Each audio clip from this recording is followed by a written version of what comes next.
नमस्कार, living India news देख रहे हैं आप और मैं हूं अमर शर्मा। मेरे साथ इस वक्त मौजूद है पद्मश्री हंसराज हंस जी, जो कांग्रेस ज्वाइन कर चुके हैं और कांग्रेस नेता बन गए हैं। बड़ा नाम है, बड़ा कद है। गायकी की बात की जाए तो उन्होंने कई मुकाम हासिल किए। देश विदेश की बात की जाए, इनकी तूती बोलती है, हर कोई बच्चा बच्चा इनके नाम से वाकिफ़ है। चलिए मुखातिब करवा दें, मिला दें उनसे और जानने की कोशिश करेंगे भला कांग्रेस को क्यों ज्वाइन किया और राजनीति में भला किस तरीके से इंटरेस्ट जागा है। सर, स्वागत है आपका लिविंग इंडिया न्यूज़ पर। बहुत मेहरबानी जी। लिविंग इंडिया के सभी दर्शकों को मैं नमस्कार, आदाब, सत श्री अकाल। सर, पहला सवाल मेरा ये है, सूफ़ी गायक के तौर पर हम आपको देखते रहे हैं बचपन से ही और आपके गानों के बहुत ज़्यादा फ़ैन रहे हैं और सारी दुनिया रही है, और जिस तरीके से आपने गायकी को एक नया आयाम दिया वो काबिल तारीफ़ है। लेकिन गायकी के बाद एकदम से राजनीति। हाँ जी, राजनीति को लोग शायद इतना पसंद नहीं करते कि वो सोचते हैं राजनीतिकों का ही काम है, ये पॉलिटिशियंस का काम है। लेकिन पॉलिटिक्स को और पॉलिटिशियंस को क्रिटिसाइज़ करेंगे घरों में बैठ के, जितनी देर हम लोग सारे शोबे से ताल्लुक़ रखते, चाहे वो आर्टिस्ट है, एंकर है और डॉक्टर है, इंजीनियर है, थिंकर है, राइटर है, सब लोग हम शामिल नहीं होंगे, उतनी देर वो बात नहीं आएगी जैसे हिंदुस्तान में होनी चाहिए। घर में बैठ के क्रिटिसाइज़ करना किसी सिस्टम को और किसी लाइन को, किसी प्रोफेशन को बहुत इजी है। उसमें जाके घुसपैठ करके आप अपनी बात कर सको, ये ख़ास बात है। तो कौन सी बात करेंगे? अब राजनीति में आ गए। राजनीति में यही है कि मैं जिस धरती में रहता हूँ, जिस धरती का रिज़्क खाता हूँ, जिस मुल्क में मैं रहता हूँ, उन लोगों की बात करूँगा जिनकी बात कोई सुनता नहीं है। इग्नोर्ड लोग हैं, वो सोचते हैं कि आज़ादी मिलने के बाद भी हमें वो हक हासिल नहीं हुआ जो होना चाहिए। क्योंकि मैं एक गरीब मज़दूर का बेटा हूँ, तो मैं उन लोगों की, किसानों और मज़दूरों की बात ज़्यादा किया करता हूँ। मैं ये कहा करता हूँ कि अगर पंजाब में किसान सुसाइड कर रहे हैं तो आप ये देखो किसानों के खेतों में जो मज़दूर हैं उनकी क्या हालत होगी। जी, आज के भारत को जो आप देखते हैं, कैसा भारत आपको लगता है और क्या बदलाव कर सकते हैं आप? भारत दुनिया का सबसे खूबसूरत देश है, डेमोक्रेसी को लेके भी, और एक हर मज़हब यहाँ रहता है, हर धर्म के लोग रहते हैं, तो एक खूबसूरत गुलदस्ता है। ज़रूरत सिर्फ ये है कि हम एक गुलदस्ते को एक सब धर्मों का एहतराम करते हुए, जैसे इकबाल साहब ने कहा था, मज़हब नहीं सिखाता आपस में बैर रखना, तो वो जो मज़हब का दुश्मन हो रहा है, भाई भाई का दुश्मन हो रहा है, मुल्क मुल्क का दुश्मन हो रहा है, मैं चाहता हूँ कि मैं पीस और अमन की बात करूँ। दूसरा, म्यूज़िक इंडस्ट्री पंजाब की ख़ास तौर पे, इंडिया की समझ ले ख़त्म हो चुकी है, पायरेसी का शिकार है। कुछ एंटी पायरेसी काम हो, कुछ आर्टिस्ट अपने आप को सिक्योर समझें। मैंने देखा बहुत सारे गायक जो हैं ख़ास तौर पे, एक कैसेट आती है तो बहुत उनके पास फैसिलिटीज़ आ जाती हैं, थोड़ी लग्जरी लाइफ, जैसे हर इंसान को हक है इजी ज़िंदगी जीने की, लग्जरी नहीं तो आसान तो हो जाए। तो जब उसका कैसेट नहीं आता, जब आर्टिस्ट थोड़ा पुराना हो जाता है, प्रोग्राम नहीं होते, तो वो गरीबी, मुफलसी, निरादरी, बीमारी, लोनलीनेस, डिप्रेस का शिकार हो जाता है। कुछ सी तरह को सिक्योर फील करें राइटर्स, पत्रकार और कलाकार। ये इनसिक्योरिटी बहुत है। वैसे तो इंडिया में हर बंदे को इनसिक्योरिटी है क्योंकि सोशल सिक्योरिटी है नहीं है। इसलिए मैं चाहता हूँ कि सोशल इनजस्टिस के ख़िलाफ़ बोलूँ खुल के, और प्लस म्यूज़िक को फिर बहाल करें। आर्टिस्टों की एक कॉलोनी होनी चाहिए, आर्टिस्टों को कोई प्लॉट श्लॉट होना चाहिए, राइटर्स को, पत्रकारों को कोई पेंशन वेंशन होनी चाहिए।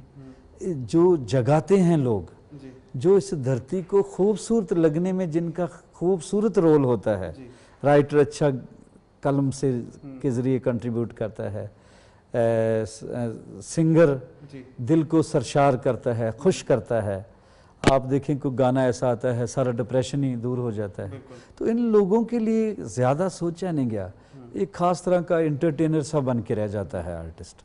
सर आप थोड़ा इनएक्सपीरियंस हैं, लेकिन जिस तरीके से आप मुझसे बात कर रहे हैं ऐसा लग रहा है गायक बात कर रहा है और दिल से आप बोल रहे हैं, आपके अल्फाज ऐसा बयां कर रहे हैं, बिल्कुल एक साफ दिल का इंसान ऐसी बातें कर रहा है। लेकिन सवाल ये है कि आपको ऐसा नहीं लगता कि जो तेज़ तर्रार नेता हैं उनकी भीड़ में कहीं आपकी बातें आप कहीं खो ना जाएं?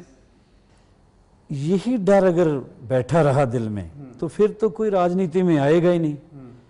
हम फिर सिस्टम को बुरा ना माने, हम क्रिटिसाइज ना करें इस सिस्टम को। अगर सिस्टम, देखो बंदा बुरा नहीं होता, बंदे के काम बुरे होते हैं। काम को और बंदे को अलग कर दो, वही बंदा अच्छा लगता है।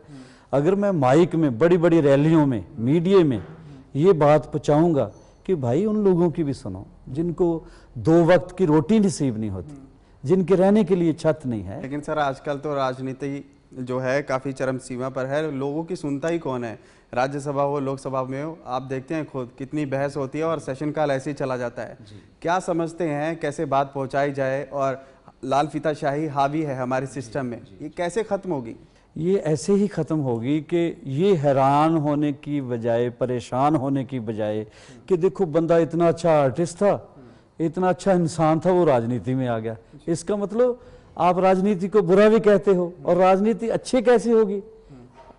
यानी कहते जी ये तो फकीर है, ये क्यों राजनीति में आ गया? तो चोर ही आएंगे, डाकू ही आएंगे, बाहुबली आएंगे।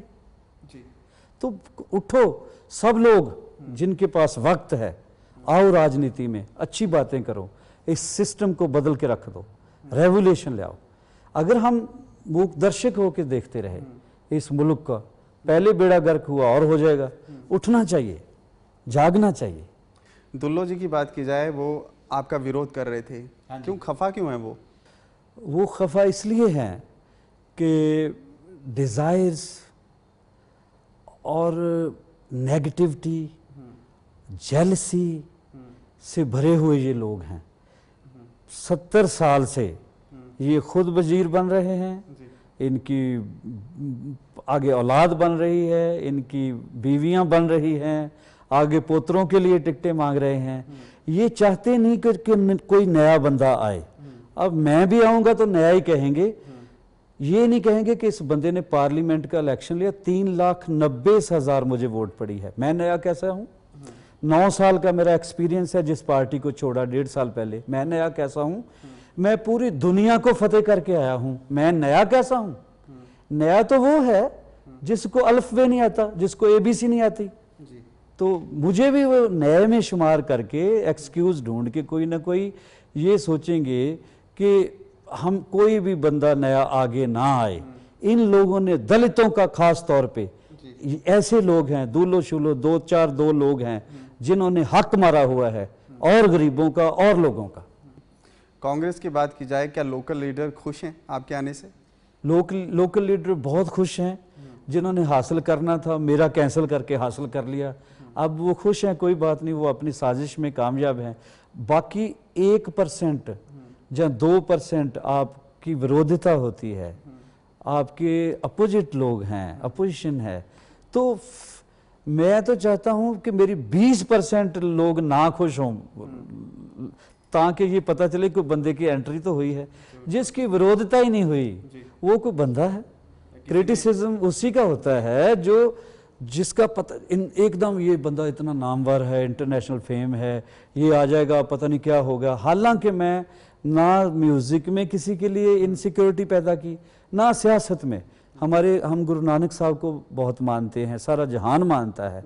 वो कहीं दरवेशों में चले गए, फ़कीरों में।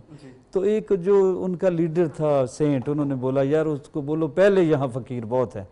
तो उन्होंने एक सिंबल के तौर पे एक भेजा घड़वा पानी दूध का भर के। तो उन्होंने देखा कि उन्होंने दूध का नक्को नक भरा हुआ गड़वा भेजा है, इसका मतलब क्या है? उनको फ़कीर थे, वो कंप्लीट सेंट थे, उनको समझ आ गई कि इन्होंने जो नक्को नक भर के भेजा है इसका मतलब है कि यहाँ और फ़कीर बहुत। उन्होंने गुलाब का फूल ऊपर रख दिया, कहने लगे जैसे ये गुलाब का फूल तैर रहा है, ना दूध बाहर गया, ना दूध का नुकसान हुआ, ऐसे ही मैं आप लोगों में रहूँगा।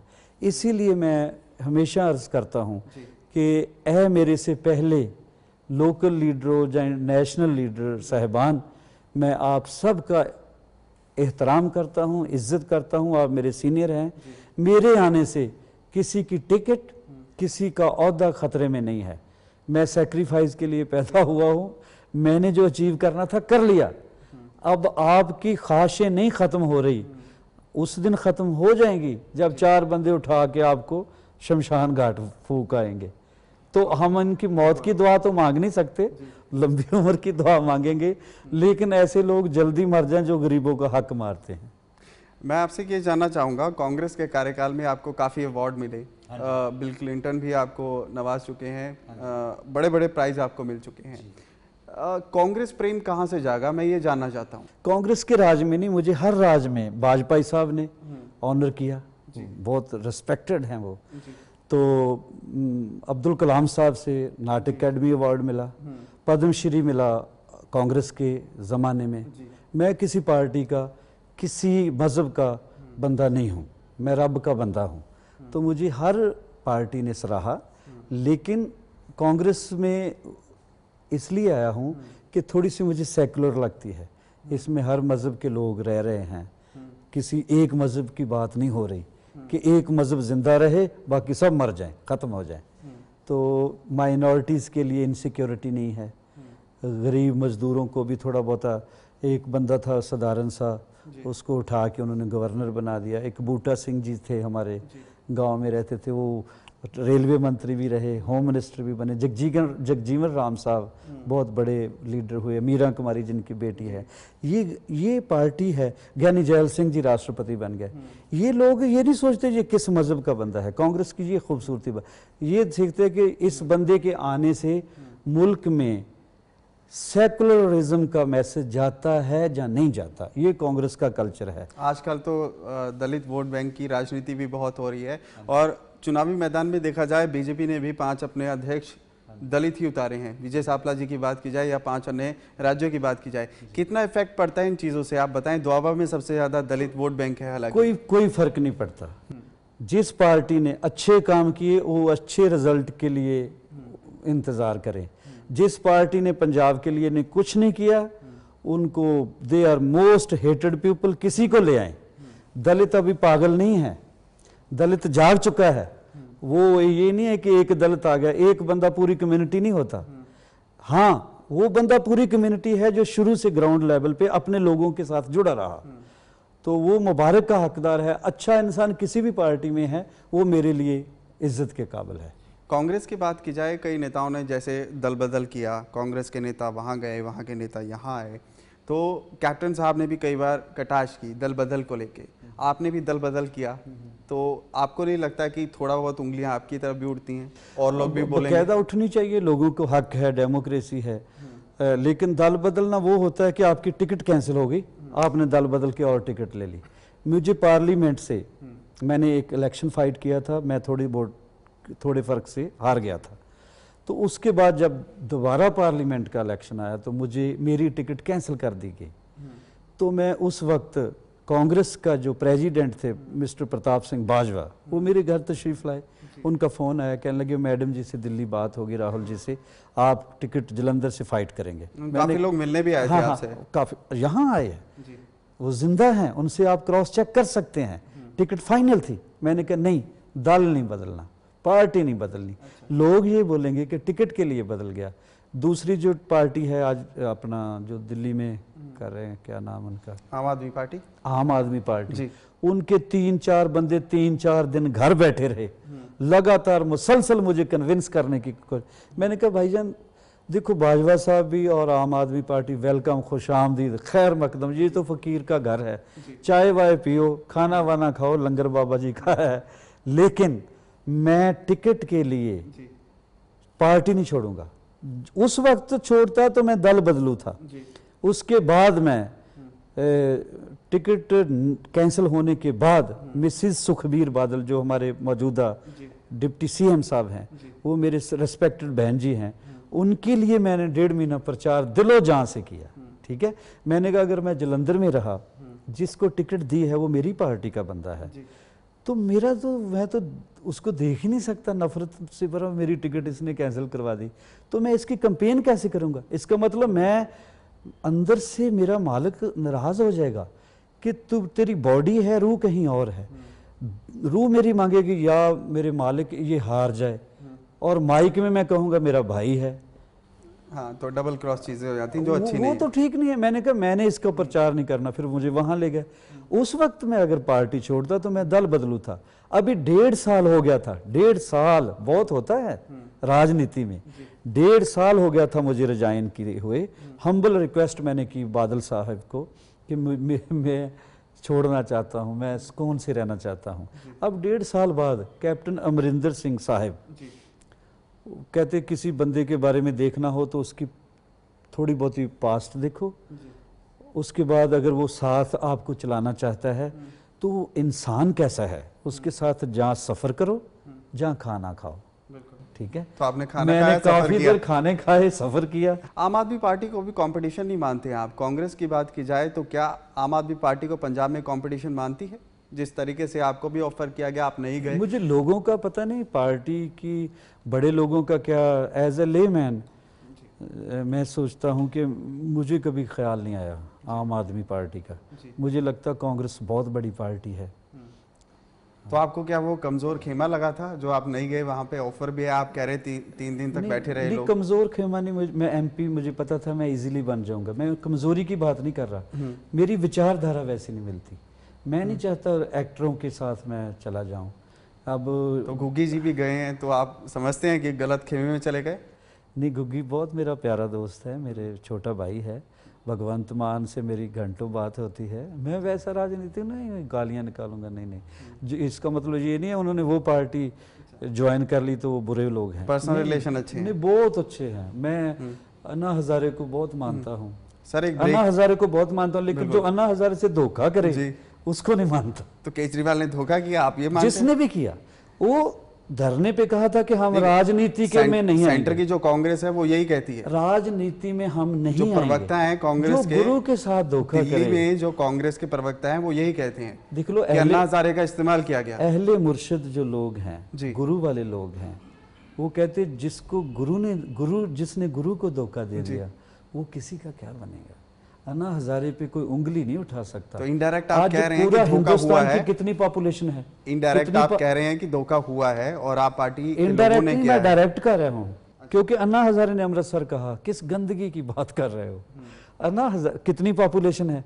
अन्ना हजारे पे बोलने के लिए लोग वुजू करते हैं, हाथ मुंह धो के उसकी बात करते हैं।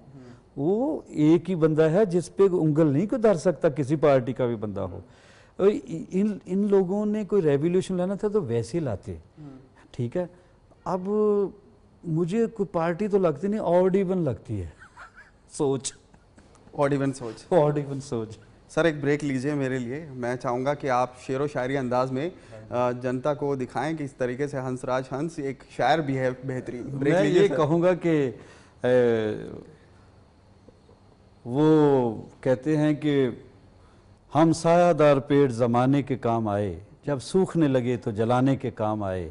कच्चा समझ के बेच न देना ये मकान, शायद कभी ये सर को छुपाने के काम आए। और कहते हैं हालात के कदमों पे कलंदर नहीं गिरता, टूट भी जाए ये तारा तो जमी पर नहीं गिरता।